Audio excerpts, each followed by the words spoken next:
Title: Boeing's Bumpy Ride, Wichita plant stalls amid worker strike. TLDR. Workers at Spirit AeroSystems, Wichita, the guys who make parts for Boeing's 737 Max and Airbus A220s, said no thanks to a new labor deal and yes please to a strike. As a result, the plant's production is on pause like a Netflix binge at 3 a.m. But what does this mean for Boeing, and what's the big deal with this labor deal anyway? Let's dive into it.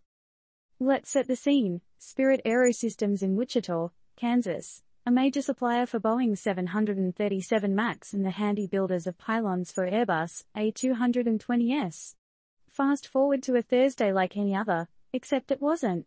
Workers at the plant took a bold step, pushing back against a proposed labor deal, and voted for a strike. And so, the gears of production grind to a halt. Now you may be thinking, what's a labor deal? Why is it causing a fuss? A labor deal, my curious friends, is an agreement between employers and employees regarding work conditions, benefits, and wages. Sounds like a pretty big deal, right? It sure is, especially when it doesn't sit well with the workforce. Let's put things in perspective. Imagine you're a worker at Spirit AeroSystems. You work hard, crafting crucial airplane parts day in and day out. Then along comes a new labor deal that you think might not be in your best interest. What do? Stand up and voice your concern, right? And that's exactly what happened here. This isn't just about a standstill at a plant in Wichita, it's a reflection of the bigger issues in the labor market today. Are employers doing enough to ensure fair working conditions and wages for their employees? And what happens when the answer is a resounding no? The impact on Boeing could be significant. These are the guys who rely on the smooth running of Spirit AeroSystems for fuselages. That's the main body of the aircraft, in case you didn't know. And Airbus?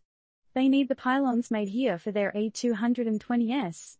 So you see, the ripple effect of this strike could touch corners of the aviation industry we might not even imagine. And yet, it's more than just about the aviation industry. It's about a powerful message from workers standing up for their rights. After all, they're not just parts of a production line, they're individuals with needs and concerns. And in taking a stand, they've challenged us all to consider, are we valuing people and their labor in the way we should? Now here's something to chew on. If other key workers from various industries decided to down tools and demand better, what ripple effect would that have on our global economy? Could this strike be the spark that lights the fire for labor rights revolution?